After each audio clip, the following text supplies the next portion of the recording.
Hello, welcome. I'm here joined by my good friend and meditation teacher, Tobi. He is here in Chiang Mai. We just went out for lunch and spent some time exploring a really cool lot near my house.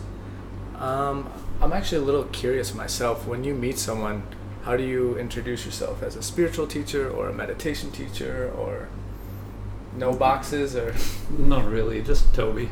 just Tobi? Just Okay. Tobi's good. Okay, but I guess if you had to put it in like some box for people who are kind of looking to, If someone asks me what do you do, yeah, I can say I teach meditation. okay, Yeah. teach meditation.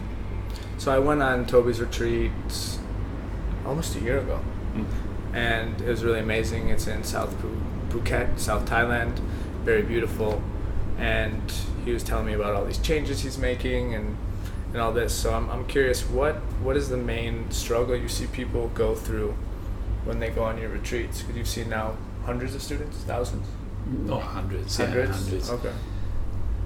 Well, the main thing that I observe is that people are mostly really wired from their lifestyles, very stressed, burned out, and so there's a lot of need to relax, to wind down, to actually do less. Mm-hmm. Many people have trouble with overuse of phones, smartphones, right? Internet, constantly being online, constantly being flooded by information. Right. It really taxes. Right? Like this So- video. like this video, right there. So yeah, what it does is it really winds people up in a lot of ways, and so they have a hard time to actually relax. Mm-hmm. And we never notice this really until we actually try to consciously relax. Yeah. Yeah. So when you're in a retreat, you have nothing to do. You don't have many distractions.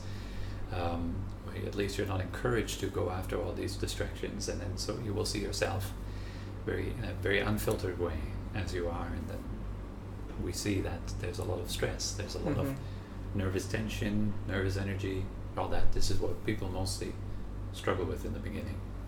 Yeah, do you feel like it's almost like when we get to this point of like, oh, I don't have any stress or worries or things to do, that's where the peace is, but we're so used to not having that we're kind of afraid of it. Yeah.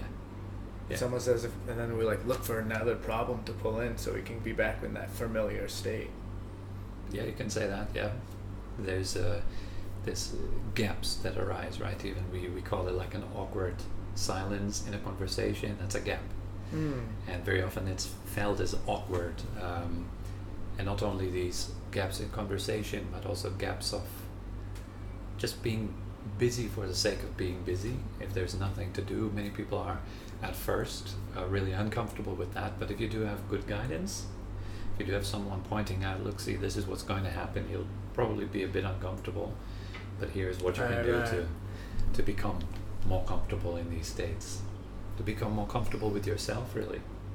That's what it's all about. Yeah, because a lot of times or at least for me, you keep yourself busy as a kind of way to distract yourself from yourself. It's like, oh, if I go to the gym or play more music or text more people, it's just another obstacle preventing yourself from.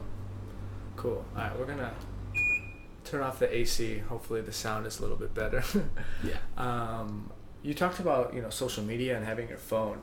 You're probably the only spiritual teacher, meditation teacher, no labels, that I've come encounter with that is so active on social media and posting videos and Instagram, and it's all amazing stuff. It's this breath of relief because everything else is like, taking away energy, and I feel like Tobi does a great job giving energy and insights and reminding me to be present when I scroll through my feed.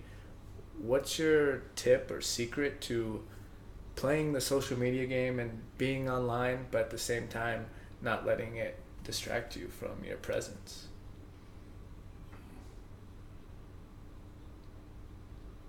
Well, not letting it distract you, impossible. That's why it's there. When you're engaged with social media, it's normal to be distracted by it. I think it's more important to not be consumed by it, Okay. Yeah, but distraction will be necessary when you're engaged with social media. If you need to do it for business, if you need to do it to kind of attract more followers or whatever it is that you're doing on social media, it's definitely there will be a great amount of distraction. So for me, what I do is I try to time it. I try to time my use of social media, my use of phone, meaning like, for example, in the evening times, I usually don't use the phone from, I don't know, 4 p.m.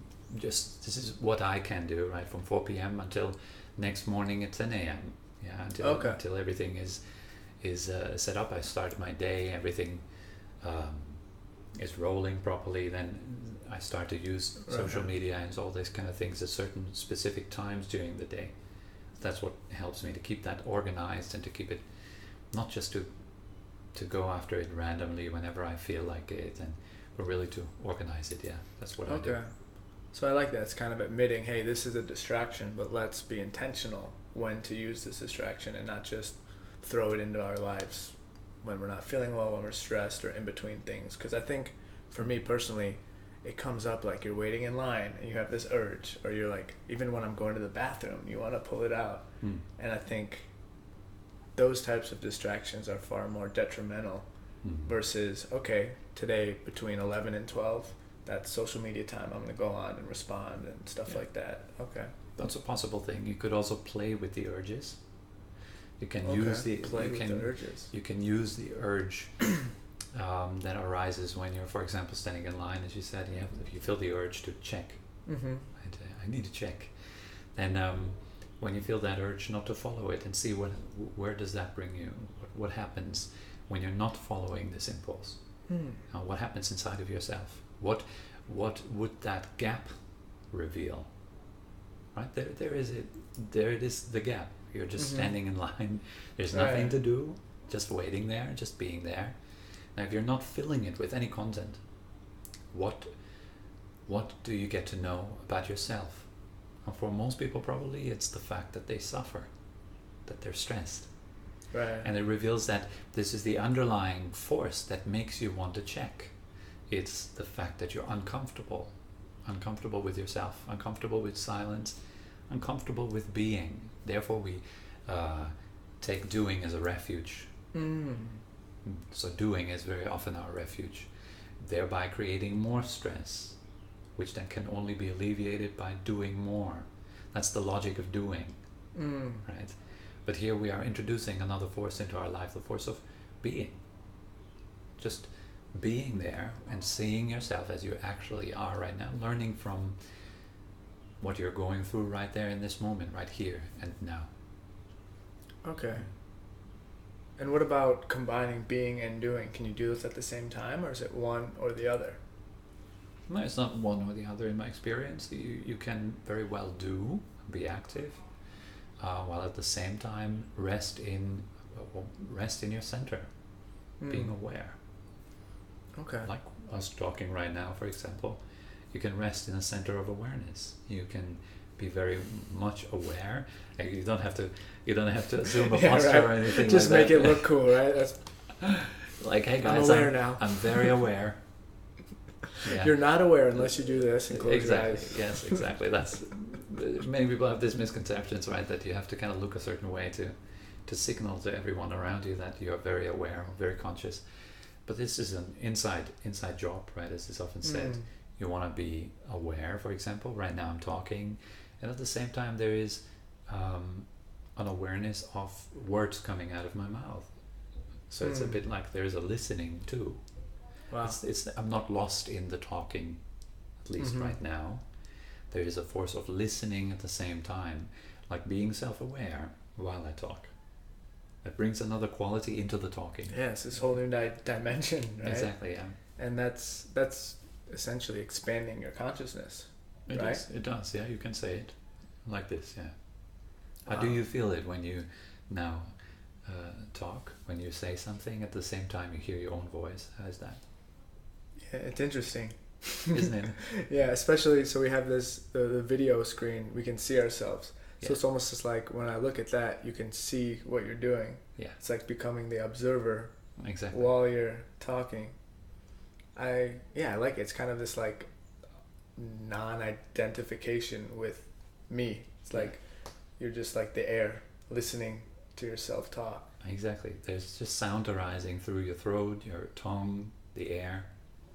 And now, isn't that weird? Wow, this is deep stuff. Yeah.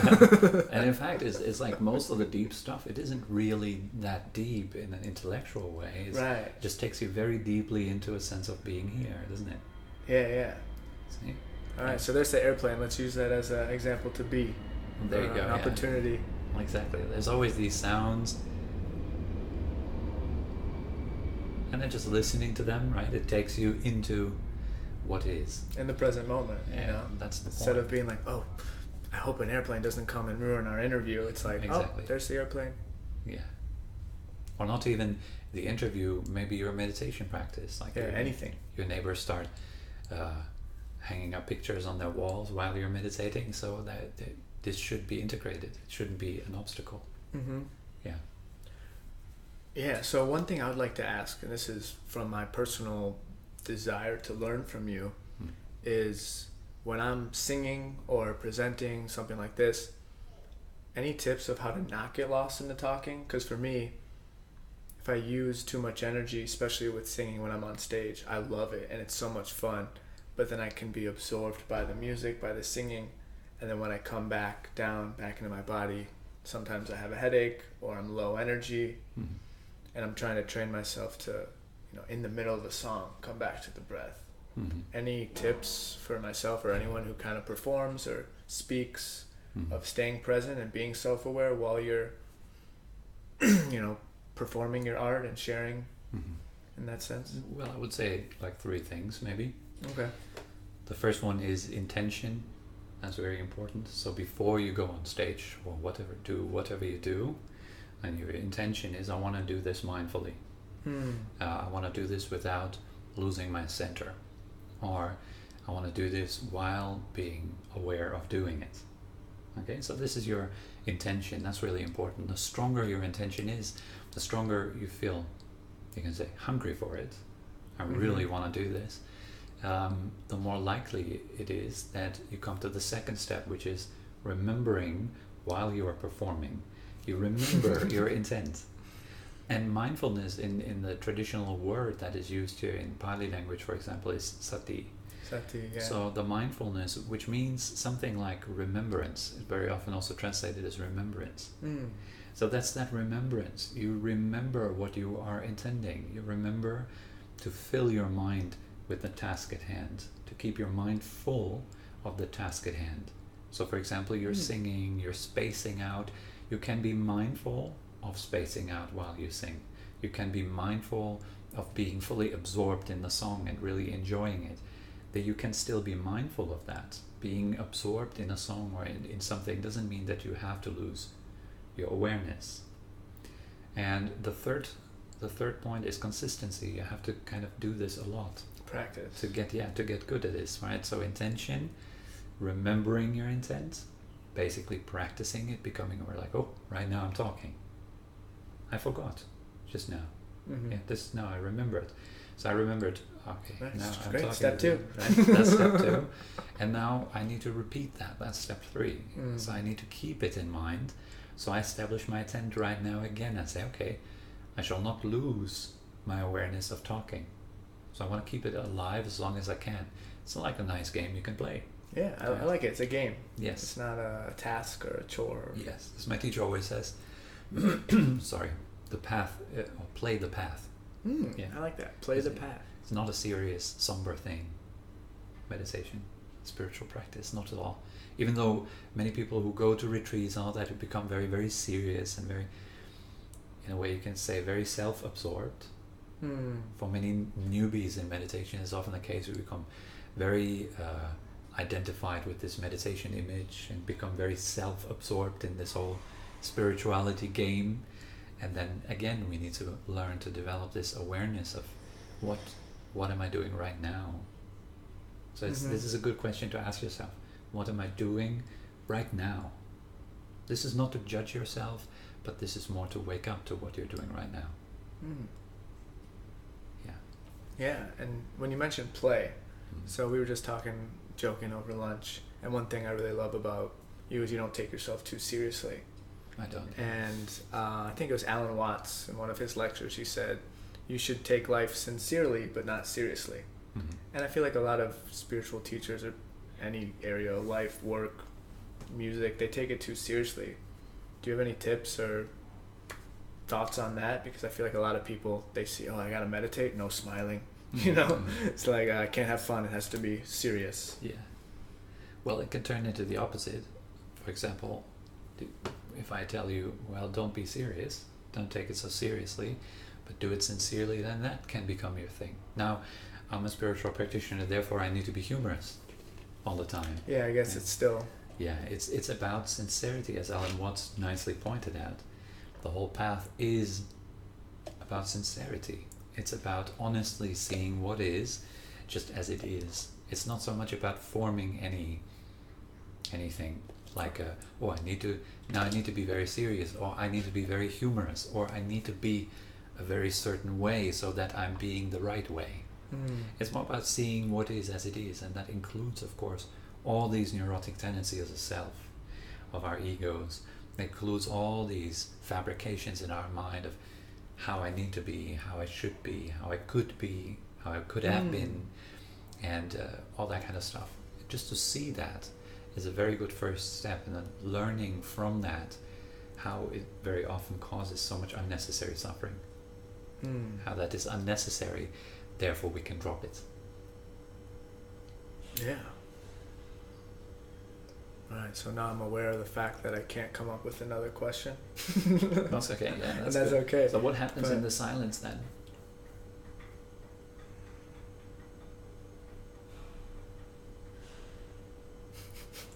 Peace. Yeah. Yeah, it's nice. That's actually one thing I've been working on, because, you know, I write music and songs, and I found myself forcing too many. I'm like, all right, I gotta write a song about happiness and meditation and this and that. It just became too much. And my recent strategy is like, do nothing. Okay. And then after like a week, 2 weeks, all of a sudden, out of silence, if you will, from a metaphorical music standpoint, a song will just like throw up out of me. It just comes out. There you go. And do you think that's the same with, you know, life and insights and wisdom and ideas as well? Absolutely. See, here we're at the next question, naturally, without forcing any of it. See, that's just how it nicely works.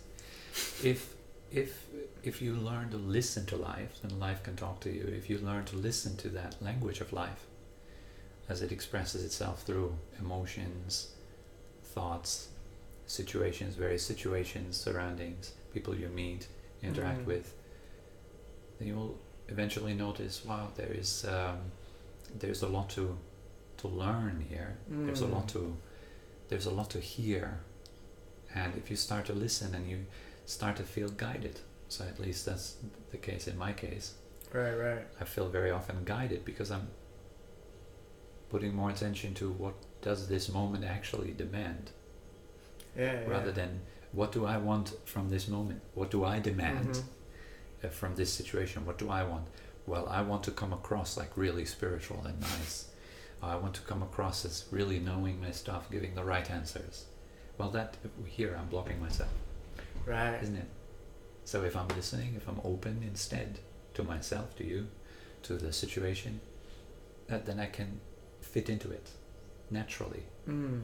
So in that silence of just being here, just listening to what is, there's incredible power, there's an incredible amount of wisdom, and it's just so readily available. All we need to do is listen. Yeah. Yeah. Wow, beautifully said. And I think it's a mindset shift for me. It's kind of from this egoic, hey, what can I gain from this situation? So for me, it's like, oh, how can I use Tobi to look cool on my show and have other people, you know, wherever the mind takes it.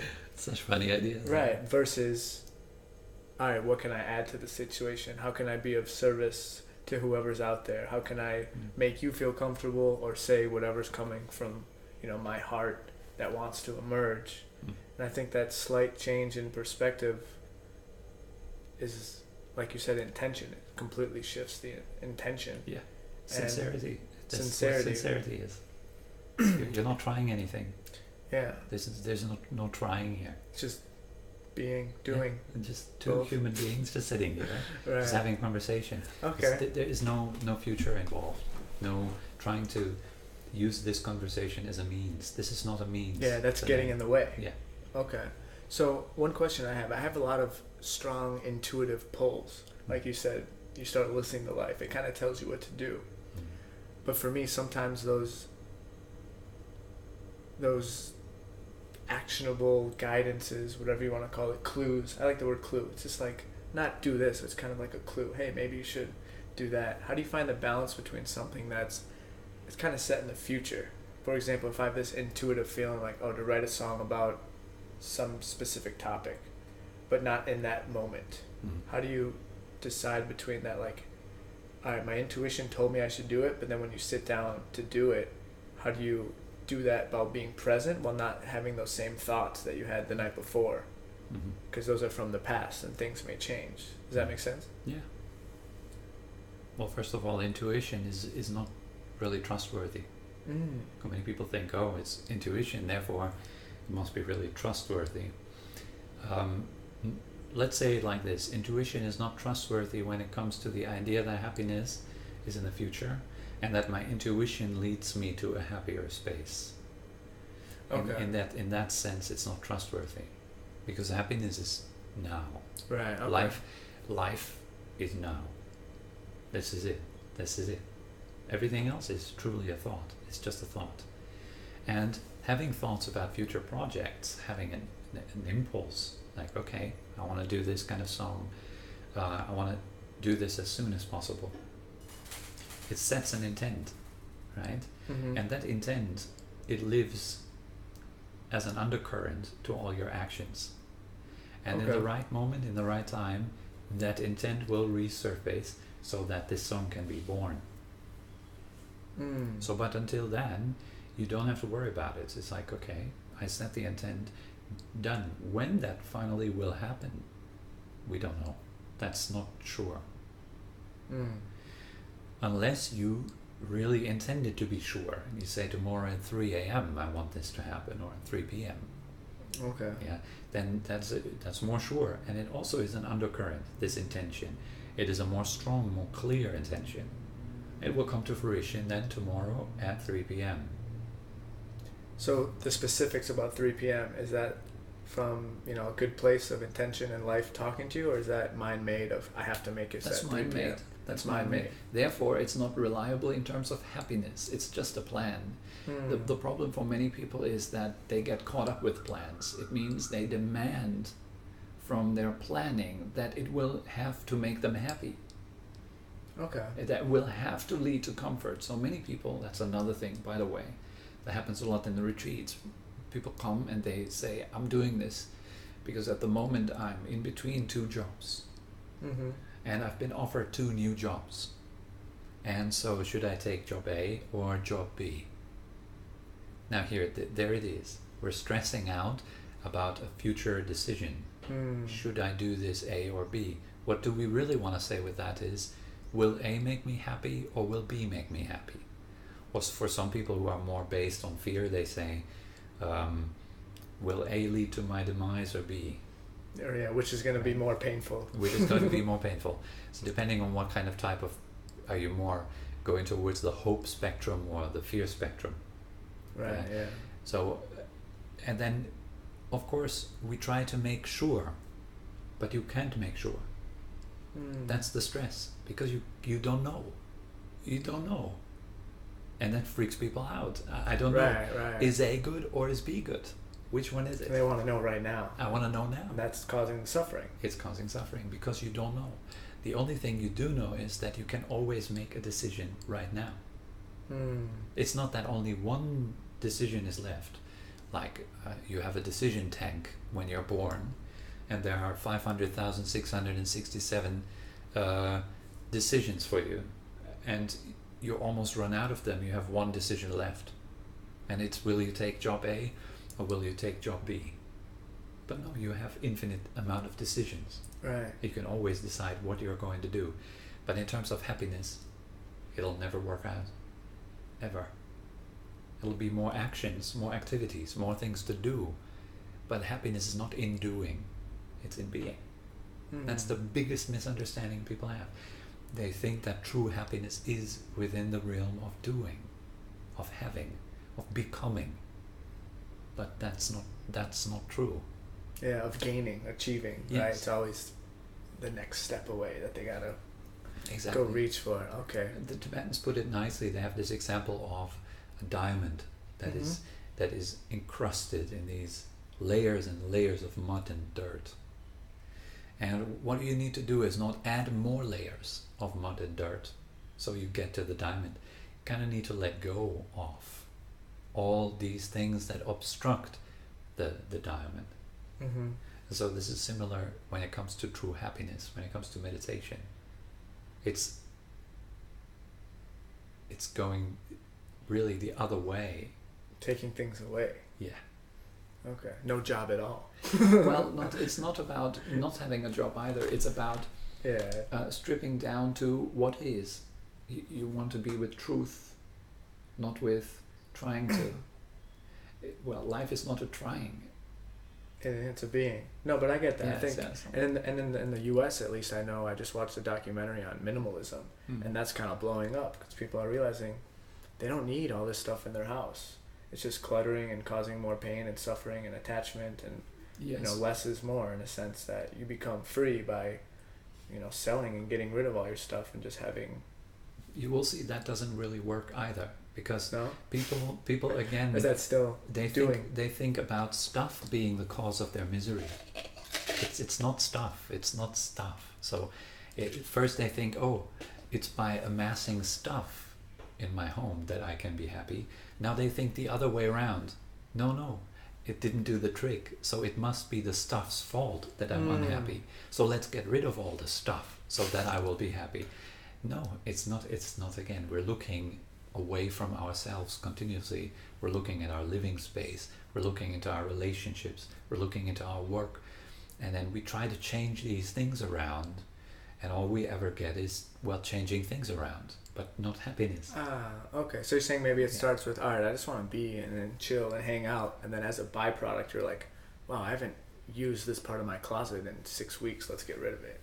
And you start with the being, the meditation. Yeah. And then the doing kind of falls into place, but to support the being. Yeah. How would your doing look like in life if you were perfectly happy? What kind of doing would come out of that? Happiness, right? Yeah. Happy Would it doing. be beneficial? Would it be beneficial to others, for example? It's a simple question. If I was truly happy, Are you happy? You seem like a would happy that be? guy. I'm pretty happy. Yes. So if that happiness turns into action, then what does that action do? Does it lead to benefit or does it lead to harm? It's pretty simple, right? And I'm not talking about happiness like roller coaster funfair happiness. Okay. I'm talking about a very, very solid sense of being completely satisfied with contentment, what is. maybe. Yeah. Just I'm feeling good in what is. being okay. Yeah. Yes, being okay with truth. And there is a tremendous energy in that. There's a tremendous sense of happiness in this. Because all the things that block it, they're gone. All the ideas that I need to get somewhere, to be more me, which is absurd.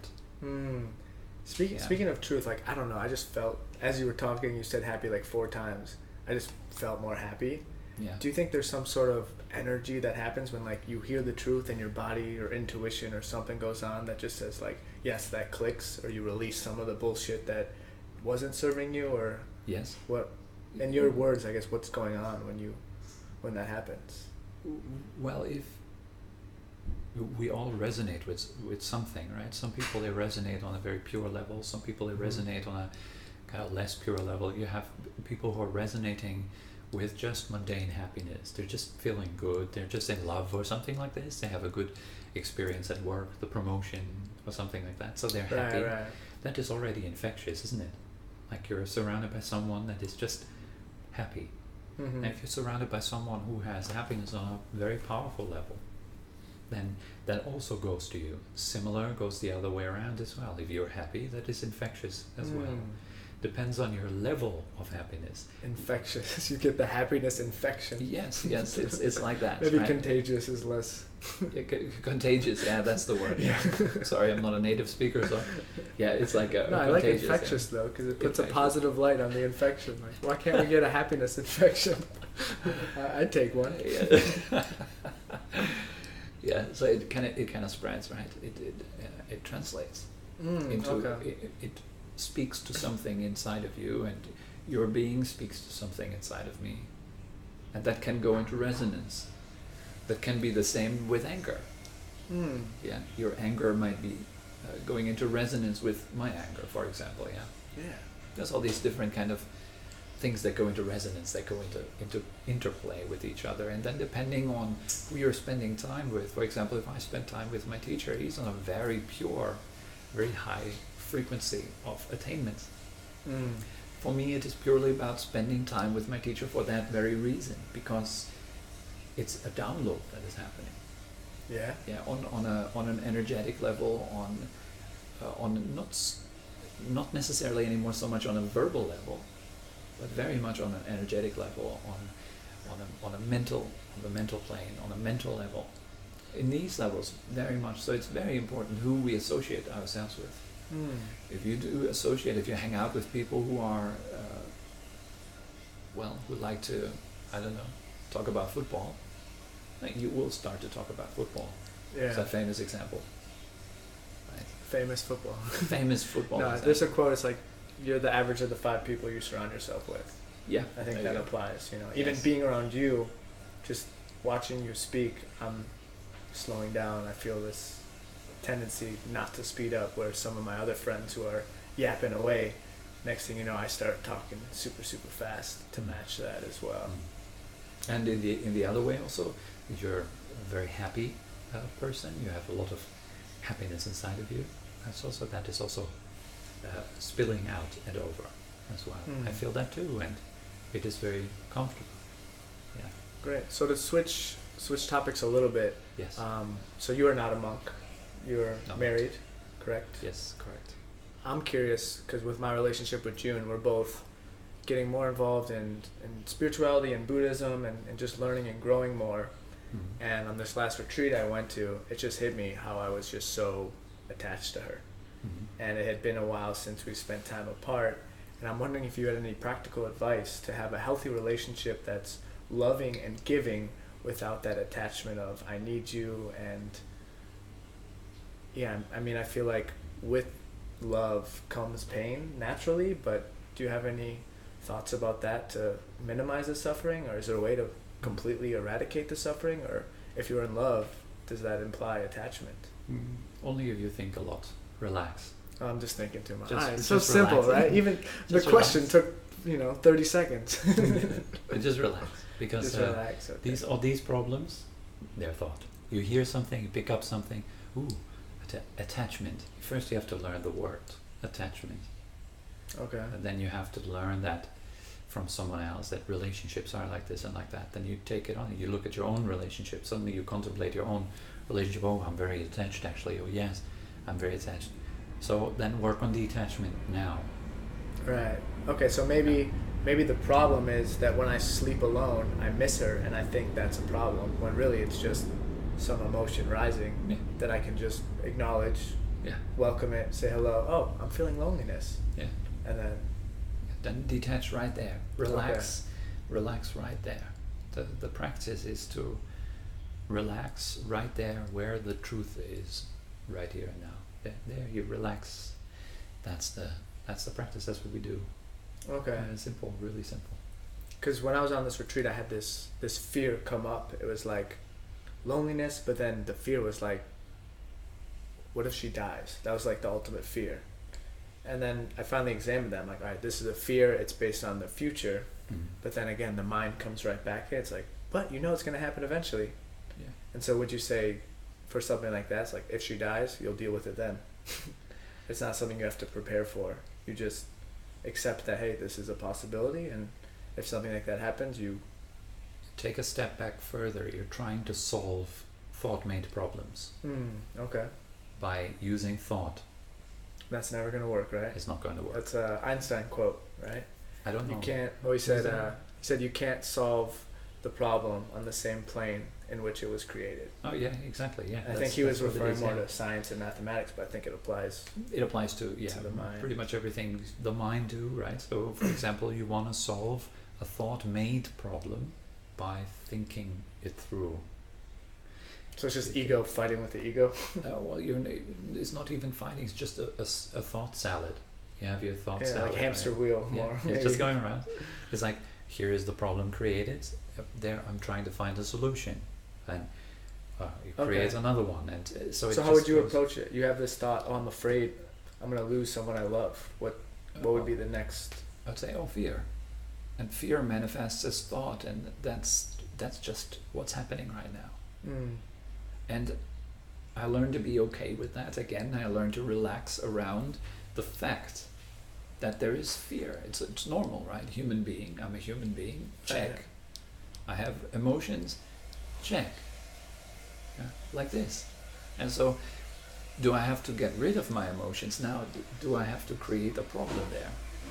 Right? No. I don't have to get rid of them.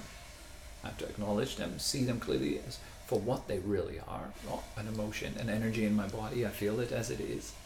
And then I release right there. I relax right there. I leave it be. I don't mess around with it. Okay. That's how I solve it. By leaving it be, yeah. I just leave it. Okay. No, that's great advice. It's like, it's just always like the simplest thing, but your mind tries to complicate it and turn it into this problem that you need to solve when it's just... Yeah. Right now we're on the sofa, for example, right? So you could now sit on the sofa and worry about your relationship. But what's the fact? Well, the fact is, I'm sitting on a sofa. Yeah, it's like we're safe. But then when you start to worry about these problems, your heart thinks you're in danger. You go into survival mode, your nervous system, and that's literally killing people. Exactly. You're hurting your body by the way you think, by the way you feel mentally. You're actually hurting your body. If you go into... There's no threat right now, right? But your mind suggests that there is a threat. You're going to lose your relationship. You're going to die. Oh my God. Yeah, or even just there's some noise. I'm like, this is going to ruin the video. Exactly. Your mind's just looking for reasons to be like, our survival is at risk. Exactly. And that's the mind's job, though, to keep us alive. Keep us alive, yeah. But no need to... The key is to use the mind when you need it. But that's not how it works at the moment. Probably most people, if we have a look at our own mind, then we see that the mind is using us to the great extent of the day. Yeah. So use the mind in your favor rather than letting the mind use you for its benefit. Exactly. You use it only when you need it. Okay, so great example. Earlier today, you said something, thinking only implies future and past, right? Yes. But there is times that call for thinking. To what extent do you think you need to use your mind? Do you ever need to use your mind? Well, yeah, we do. Yes, of course. For example, to book an airplane ticket, you need to use your mind. Right. And you need to think, and to do a conversation, you also need to use your mind. You need to be able to form thoughts and to understand what has been said. And so, here we're using our mind, right? But at the same time, there is an option of not being consumed by it. Right. So maybe using it just like 10% to what you think you need it for. Yes. Like let's say the sofa example, you might be sitting on a sofa and chill and you go through all of life's problems, all my relationship, and that's unnecessary. You don't need to, you don't have to create a problem in your mind. Okay. You can also just sit on the sofa and enjoy yourself. Right. But where do you find that balance? Because I agree with that, but at the same time, especially in the world I was brought in and in the entrepreneurial scene, you gotta, what some quotes like, if you don't know where you're going, then you'll end up nowhere. Or it's like if you don't have an idea of where you want to go, like how do you walk that line between, all right, I'm not gonna use my mind, I'm just gonna have an intention to be happy, versus kind of setting goals and plans and having somewhat of a layout of where you'd like to go in life, business, or relationships? Yeah, sure. This is important. If you do have a business, relationship goals, whatever it is, it's very important to have very clear-cut goals. You want to know where you're heading and what you're doing, and most importantly also the tools that are going to get you there. But then it's about doing it. And you know, most people are stuck on the level of thinking about trying to do it. How will I do it? Oh, if I do it this way, there might be a problem. If I do it that way, you know, like if you look at really successful people, they do a lot of trying. They don't need to know whether it works out before they make the first step. Okay. They learn by stepping, falling down, standing up, stepping again, doing it a bit better next time. Doesn't involve so much thinking, really. Like, I want to go to the shopping mall. I want to go to the 7-Eleven store. That's it. Now, you don't need to think with every step, I want to go to the 7-Eleven store. I want to go to the 7-Eleven store. I hope I will get to the 7-Eleven store. I was at the 7-Eleven store the other week. It looked as if it were closed. Maybe it's closed today. So maybe I should go back home. You don't need that. This is just unnecessary. It comes up once. Clutter. Like, all right, I'm thirsty. And then you go say your intention, you go, you get drink. your drink. You're good. Yeah. You don't even need to say it in your head, I'm thirsty. You just feel it? You feel it, right? You know that you're thirsty. Yeah. Are you breathing in or out right now? In. How do you know? Do you know it by saying it in your head? Or do you just know it? You just know. Yeah. So ask yourself, make the experiment. So how much thought do I really need? I mean talking in your head when I say thinking. Yeah. How much of the talking in your head is really needed? You'll be surprised just how little is needed. Right. Wow. It's kind of the spiritual path. More and more surprise of just how little is really needed. And I think you learn that after going on a silent meditation retreat. For example. Where your mind says, oh, you can't talk? How can you do anything? Yeah. But then you do it and you realize you can function, you can, you know, show, point, make eye contact, write things down. Like, even without that, it's just so minimal, the amount of speech you need to use. And it still works. Right. Yeah.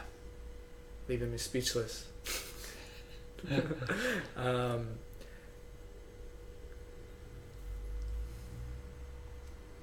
So recently I've been watching this guy named Kyle Cease, the comic I was telling you about, who turned into a transformational speaker. And one thing he kind of uses, I think it may be using the mind to kind of get out of the cycle of the mind, but he says add I love that to like any complaint or anything. So if I'm like, oh, I'm super worried or afraid, then you say, and I love it.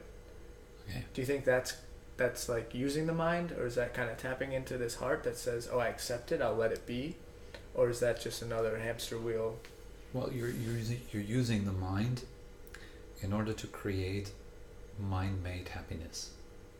That's okay. So maybe it's superficial. Affirmations. I don't even want to call it superficial. It's just like a cause and result thing. Okay. The way you think, it shapes the way you feel about yourself. So you can make use of it, right? If you think positively, it'll shape the way you feel. If you feel differently, like more positive, then you can act more positively. Yeah, it's that's just simple cause and result. So yeah, if there's so many methods out there, you can do. I'm feeling scared and I love it, and you can kind of experiment with it and see whether it helps you to alleviate the fear, and or kind of make it a little bit more soft, and then see, okay, here is the cause, there's the result, and then make use of it in daily life to help yourself to live a bit of a more happy life, something like that. That's possible, yeah. Well, I think it's more using the mind to your benefit rather than letting it sabotage you more and more and more. Exactly, yeah. It's legit, it's very because you can't get rid of it completely, yes. Right? Yes. No, you can't, and it's not the point to get rid of it. You what don't is the want to point? Well, the point is this. Yeah. Well put. There's no goal but this, right? Yeah, this is the point, and the question is, are you paying attention to it?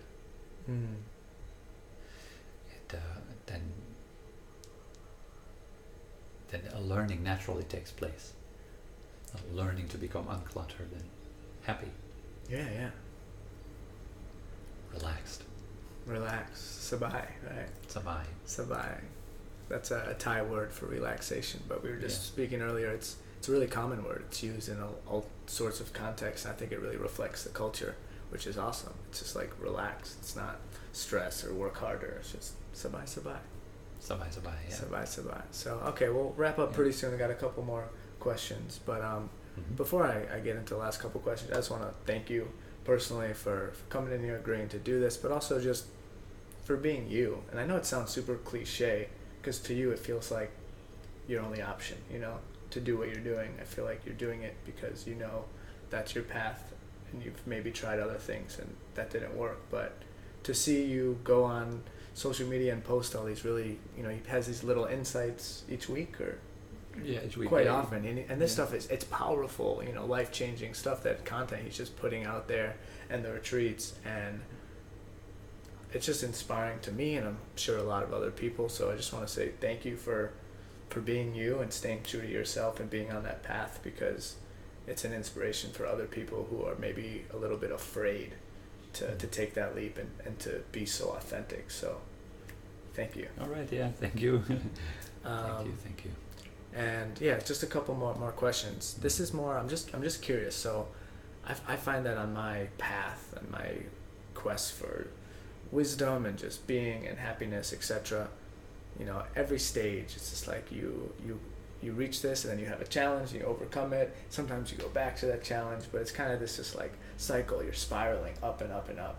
And I'm really curious for you right now in this moment, what's the biggest challenge you're facing, whether in life or as a teacher? Or do you still have challenges? Are you beyond that? Or what's something that you're trying to let go of? Or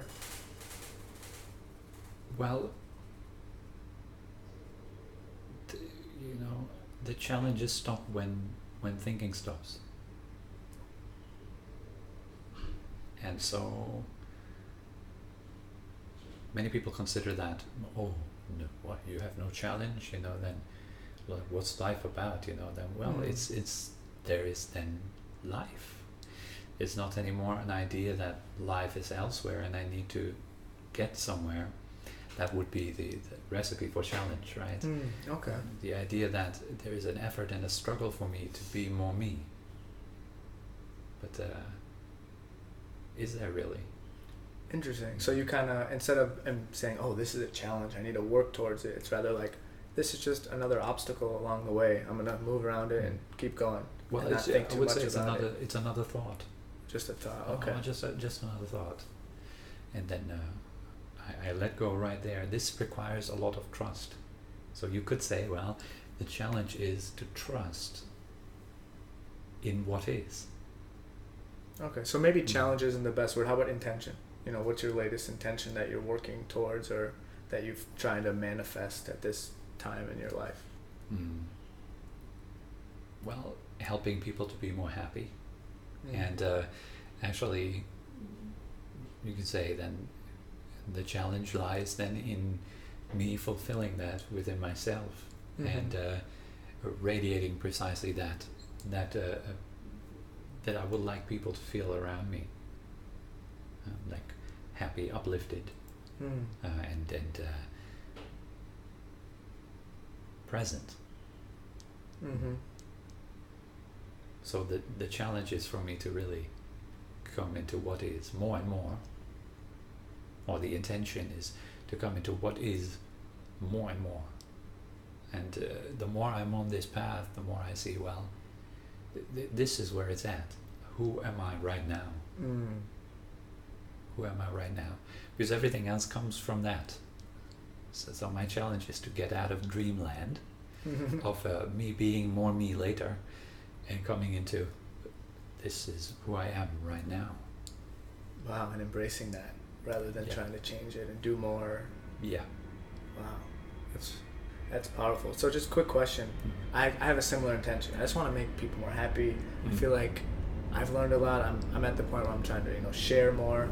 How do you suggest to maintain that fine line between, all right, this is my purpose, I'm doing this to help other people and I feel fulfilled, versus letting that ego get involved and like, oh, not enough people are watching, or I'm not helping enough people, or they're not understanding me. How do you maintain that presence and bring more power into who you are and bring more attention to what you do, then what you do and who you are becomes more powerful, and it will attract more people who will respond to that power. Or maybe not even more, but just the right people. Because it's not necessarily you don't need more. It's just but it will be more according to the power that you have to offer. Okay. Let's say it like this: if your light is very strong, it will attract many flies. Okay, like this. So we want flies, right? That's for this metaphor. Yeah. They don't bite.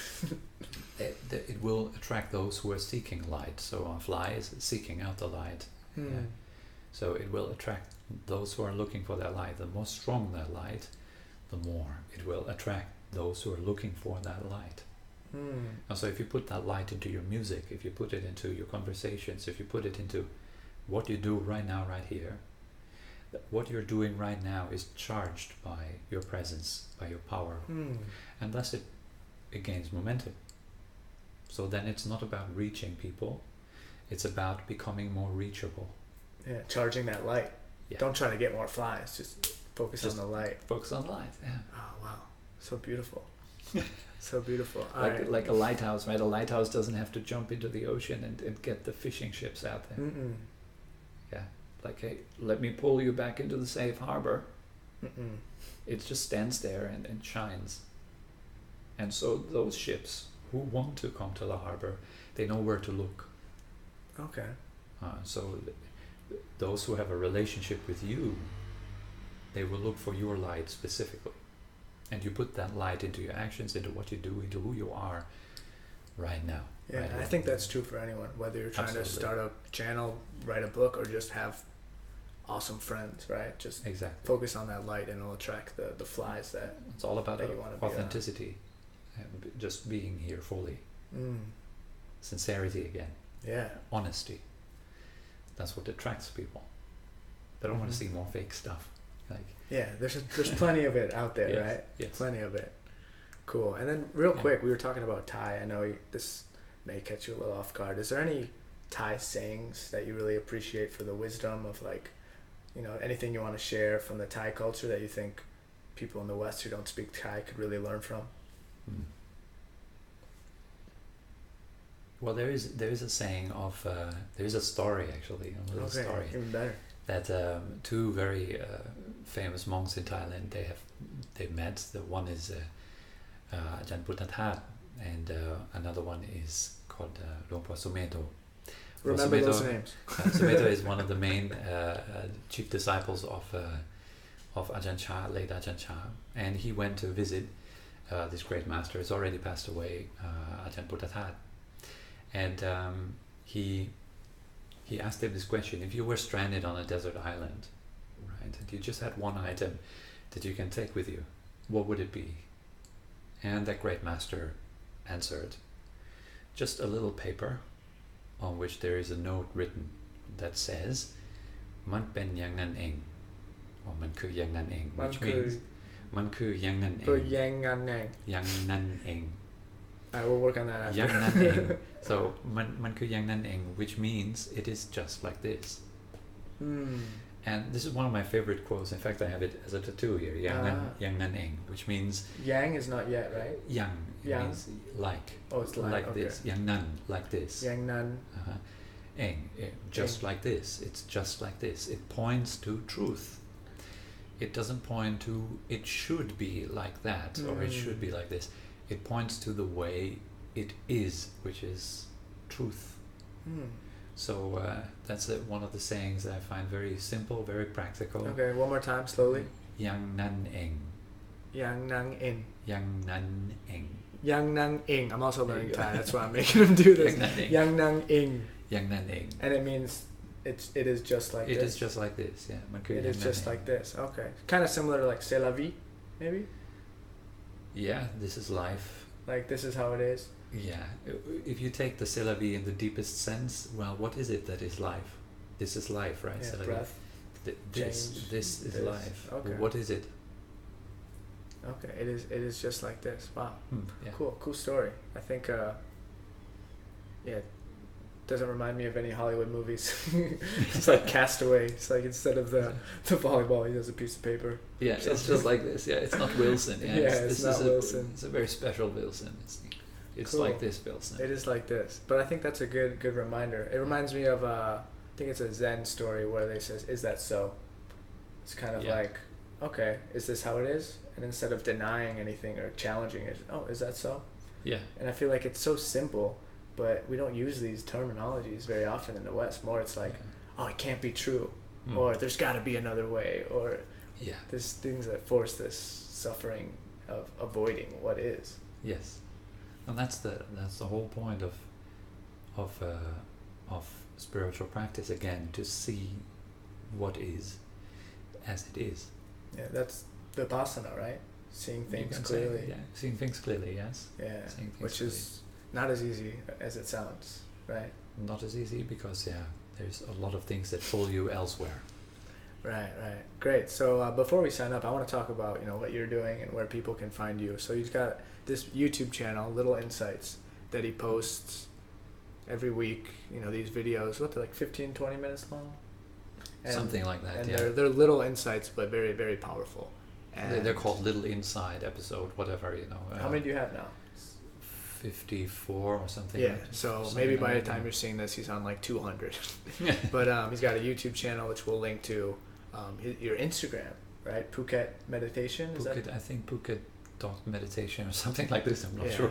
Okay. Yeah. So we'll link to that. And then let's talk about the retreats, because you're saying you're in the process of creating a new one. Yeah. So he has these retreats down in Phuket, and I'll vouch for them. And I've been in Thailand for, I think it's like 5-6 months off and on.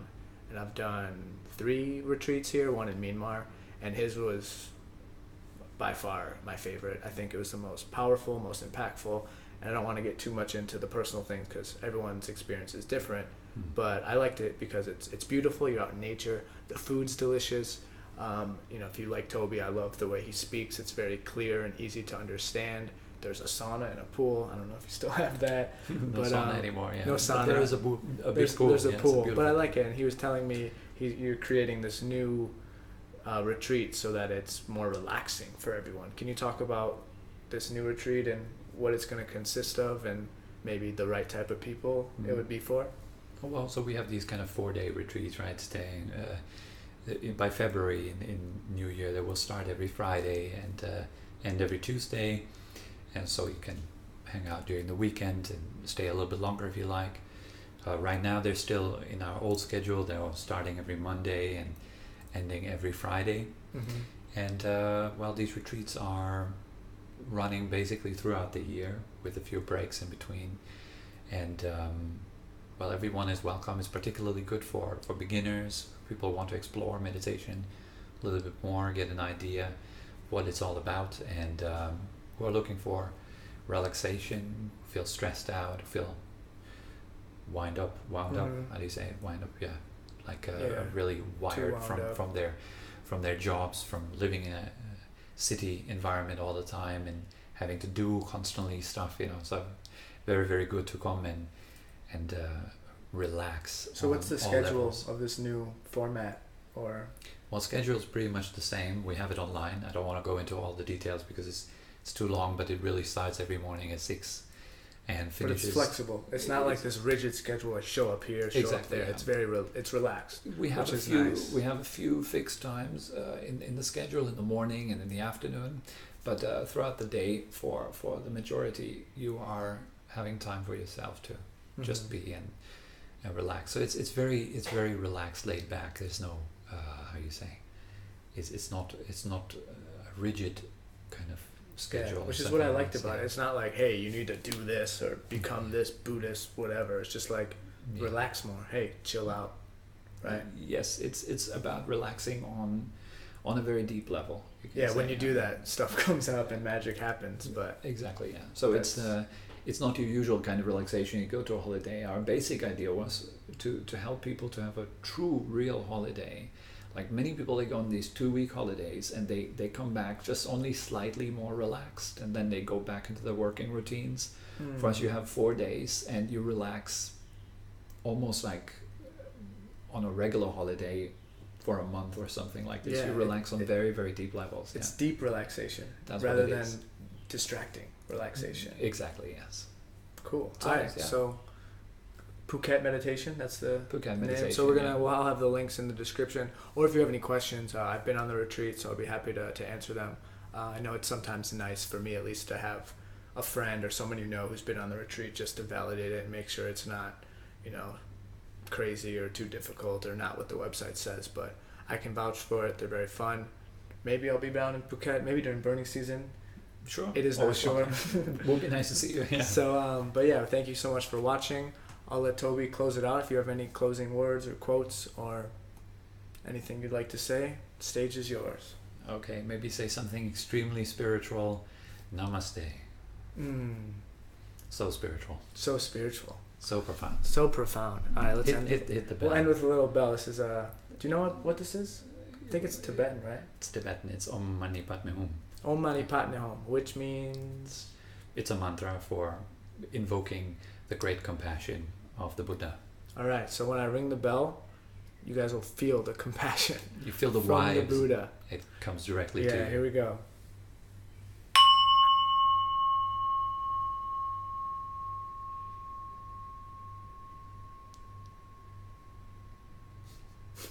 Very good. I was just going to sit in silence for as long as possible. All right, thank you so much. Much love. Subscribe. Check out his channel. See you soon.